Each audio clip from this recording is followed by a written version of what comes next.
Fala galera, sejam muito bem-vindos ou bem-vindas ao quarto episódio, a quarta edição do BLF Cast, o podcast da BLF Advisory.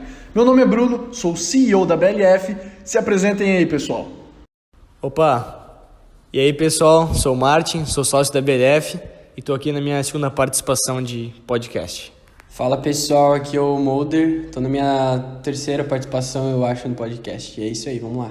Galera, o que a gente vai discutir hoje? Hoje a gente vai falar sobre fundos de investimento imobiliário. Por quê? Eu não sei. Eu recebi aí umas DMs ao longo dessa semana, para falar bem a verdade, e o pessoal estava questionando a gente sobre a gente estar dando muita ênfase para ações, né, no nosso Instagram e deixando fundos de investimento imobiliário de lado, né? A gente já está aí viabilizando para desenvolver um novo template para eventualmente fazer análises de fundos de investimento imobiliário da mesma forma que a gente faz com ações, talvez fazer aí, abrir uma box semanalmente, alternar com as boxes que a gente abre e fazer análises específicas aí para tickers de fundos de investimento imobiliário, mas enfim, isso são projetos para o futuro. Eu quero que vocês saibam que a gente ouve, a gente tenta sempre atender aí as sugestões de vocês e essa é uma delas, um podcast focado em fundos de investimento imobiliário. O Martin aí, ele adora fundo de investimento imobiliário, né Martin?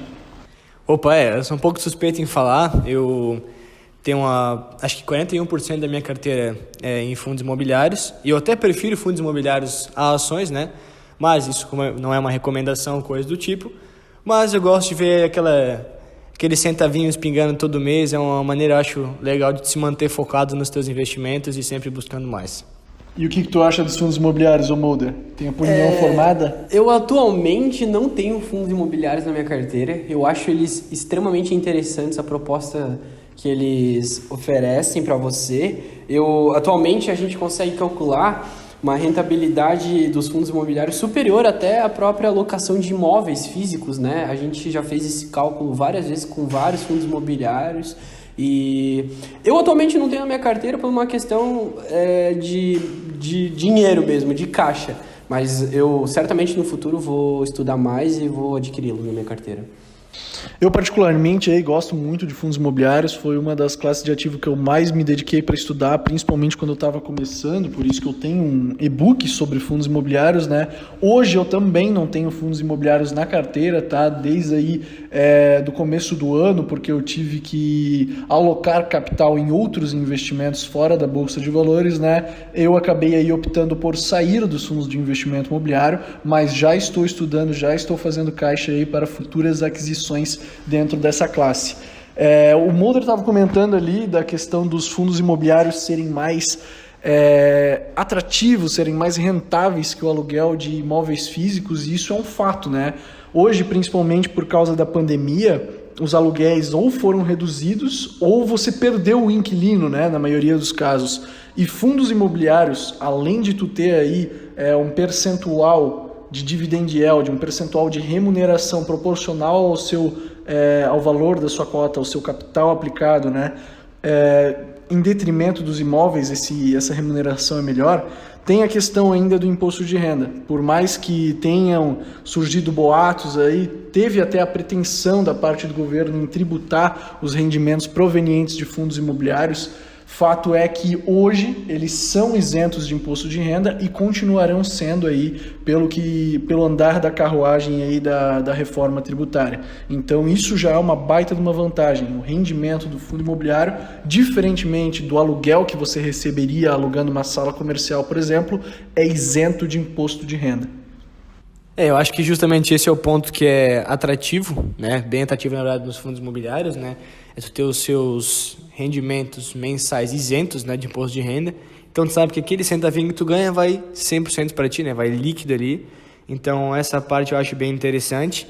E como o Bruno falou, né? Às vezes o cara tá querendo começar ter uma renda na teoria passiva, assim, e começando, né, a formar uma bola de neve, que a gente chama, né, e crescendo essa bola de neve com o passar do tempo. Às vezes o cara não tem capital, por exemplo, para comprar uma sala ou comprar um imóvel em si, né, então o cara que gosta de mercado de imobiliário em si, coisa do tipo, o cara pode se expor a esse mercado, porém gastando muito menos, obviamente, né. E eu acho interessante, eu vou complementar o Bruno ali, que ele falou que a tributação sobre os dividendos que foi colocada na proposta da reforma tributária, ela já foi descartada em julho, né? Eu acho que ali no finalzinho de julho ela já foi decreta que não vai ter mais. Mas apesar disso, os analistas eles ainda estão acompanhando esse avanço no processo de vacinação, da retomada econômica e um pouco do lado da consolidação do comércio, vamos dizer assim.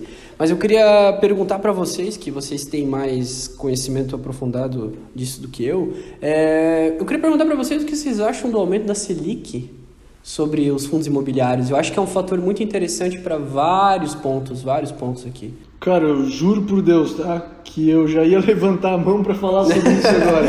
Que eu tava, inclusive, o pessoal tá lendo uma entrosado. notícia, eu não lembro se foi no Instagram ou se foi num blog, na internet mesmo, mas eu tava lendo aí alguma coisa relacionada a isso, porque eu acho que foi no Instagram, foi um story de algum analista aí, que o cara perguntou para ele se a queda do IFIX, né, que é o índice dos fundos de investimento imobiliário, tem alguma relação com a alta da taxa de juros.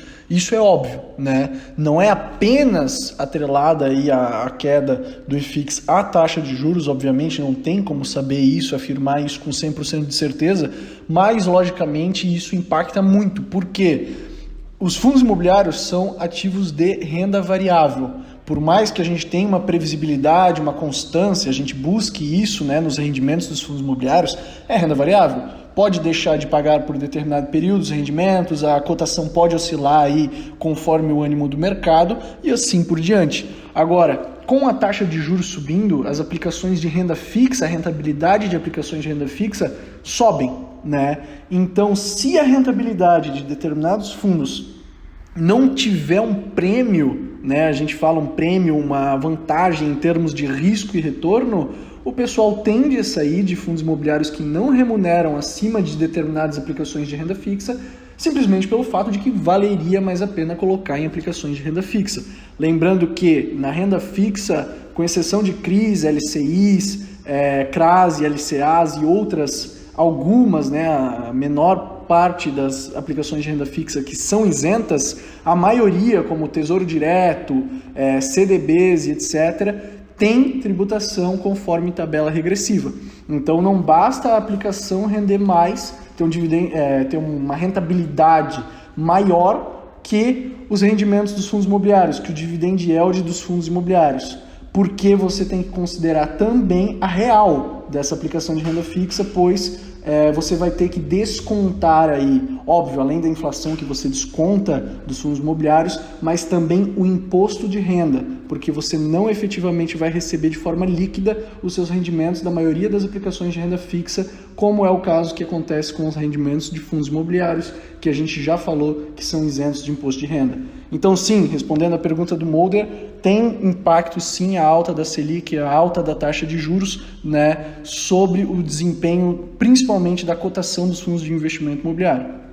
Eu acho que é interessante, eu concordo totalmente com o Bruno nesse fato, porque muita gente fica preocupada com a questão, porque a taxa de juros vai afetar os meus juros, não sei o que, mas na verdade essa colocação de tu sair da renda variável, sendo que os fundos de investimento imobiliário são renda variável, e indo para uma renda fixa, é muito mais impactante do que a questão do reajuste da taxa de juros, vamos supor. Mas eu queria levantar outro ponto aqui, muito interessante, que eu estava analisando aqui, quais foram os fundos de investimento imobiliário mais recomendados do mês. Eu não vou falar quais são, porque daí ainda vão pegar uns cortes, dizer que foi eu que recomendei, mas eu peguei 5, os top 5, e 3 deles são de logística. Aqui na BLF a gente sabe que tem vários tipos, né, várias categorias, e eu queria perguntar para o Martin, o que tu acha dos fundos de logística?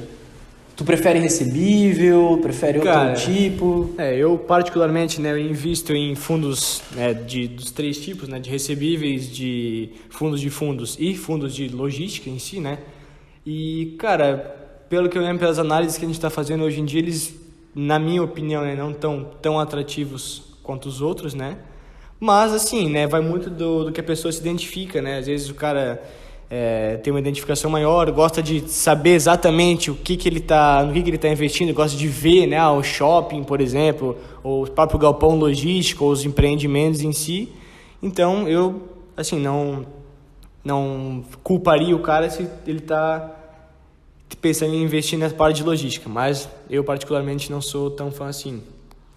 Cara, o fato é que a maioria dessas recomendações aí, os melhores fundos para o mês de agosto, é exatamente o que está no título, mês de agosto, né? Os analistas recomendam não pensando nos dividendos, nos rendimentos desses fundos, porque em um mês não tem como saber, não vai dar quase nada, né? Agora, eles recomendam porque eles acreditam que, na maioria dos casos, né, não são todos os analistas que recomendam baseado nisso, mas na maioria dos casos é para ganho de capital, né? Então eles estão recomendando fundos de logística objetivando, na maioria dos casos, mais uma vez, ganho de capital. Por quê? Daí depende da interpretação do cara, né? Eu imagino que seja em razão da reabertura econômica, do aquecimento da economia, do fim da pandemia do coronavírus, se Deus quiser. Então, isso tende muito a beneficiar principalmente o varejo, né?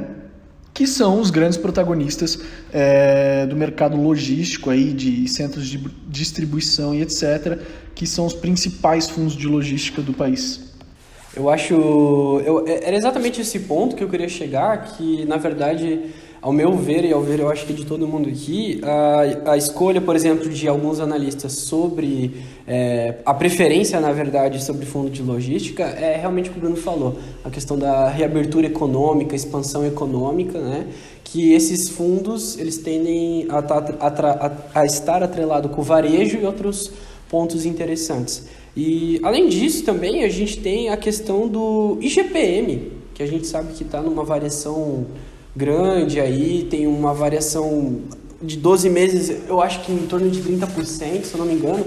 E daí a gente pode entrar uma questão dos fundos de recebíveis. O que tu acha, Bruno? Cara, fundo de recebível, né, que são fundos que investem em dívida, essa dívida, como toda outra, na maioria dos casos, a não ser que seja uma dívida não onerosa, que daí não faria sentido um fundo de investimento imobiliário investir, né, uma dívida não onerosa é uma dívida que você não paga juros, meramente, às vezes, correção monetária ali, mas a maioria dos casos não paga nada, né, é tipo seu pai te emprestar R$100 para você ir no shopping, tá, uma dívida não onerosa que você teria aí com seu velho. Mas os fundos de recebíveis, por investir em dívida, alguns deles têm uma parcela dessas dívidas cuja rentabilidade, cuja correção se dá baseado no IGPM. E, cara, se tu tinha um empréstimo que era corrigido pelo IGPM, meus parabéns, você tomou no toba, porque foi absurdamente, historicamente grotesca a alta do IGPM, né, em função aí de vários fatores, tá? Para quem não sabe, o IGPM é o Índice Geral de Preços do Mercado. Ele é tipo um IPCA, que é a nossa inflação, né, que é o principal índice utilizado para inflação, só que ele é mais amplo que o IPCA, tá? De certa forma é assim que dá para resumir o IGPM. E, cara, fundos de recebíveis sim tendem a ser beneficiados, óbvio, aqueles que têm parte da sua carteira de recebíveis com correção monetária pelo IGPM, mas, cara, todos que eu analisei, eu não vi nenhum com mais de 10% da carteira de recebíveis com correção pelo IGPM, tá? E isso, óbvio, beneficia, mas não em termos de impactar relativamente e substancialmente na rentabilidade desse fundo só por causa disso. Só para deixar certo o dado que eu falei, nesse dia que a gente está gravando, é muito interessante isso, porque na verdade até junho de 2020 o IGPM ele havia subido pouco em relação ao que ele está agora. Uma alta, acho que acumulou durante 12 meses até junho, se eu não me engano, 7,31%. Só que só nesse ano de 2021 ele está numa alta de 15%.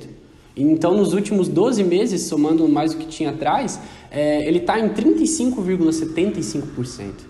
Então, se a gente pegar, por exemplo, o IPCA, que está na casa dos 11, se eu não me engano... eu acho que está alguma coisa entre 9 e 11 aí, entre os últimos 12 meses. Então, como o Bruno disse, às vezes a gente tem alguma dívida que está relacionada ao IGPM e também a gente tem o IPCA, mas como o Bruno disse, quem escolheu o GPM não se deu muito bem. Cara, eu acho que basicamente é isso, tá? A facilidade que os fundos de investimento imobiliário proporcionam pro pequeno investidor em expor o seu capital ao mercado imobiliário, assim, é indiscutível, né? Então isso já é uma das vantagens. A outra vantagem, até nem falando sobre, às vezes, ser mais rentável você aplicar em fundos imobiliários para receber aí como se fosse um aluguel a sua remuneração, do que você de fato comprar uma sala e alugar. Tá? Nem falando disso, mas falando em termos de liquidez, você consegue comprar uma cota e vender em questão de segundos, mas tardar assim minutos, né? Se tiver muito pouca liquidez o fundo que você está aplicando. Agora um imóvel, cara, são diversos trâmites, diversas dores de cabeça, então é indiscutível aí a vantagem de se aplicar em fundos de investimento imobiliário, mas óbvio, para quem tem condições de fazer ambos, né? Para quem tem dinheiro para colocar R$500 mil numa sala comercial para alugar, ou em conjuntos de salas, né?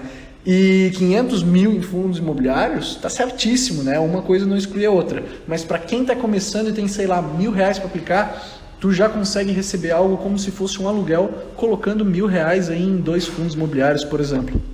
Alguém quer falar mais alguma coisa? Eu acho que é isso, não tem mais muito o que ser dito, tá? A gente já conseguiu aí falar bastante sobre os fundos imobiliários, suas vantagens, suas desvantagens, o impacto da alta de juros, a diferença para renda fixa, enfim.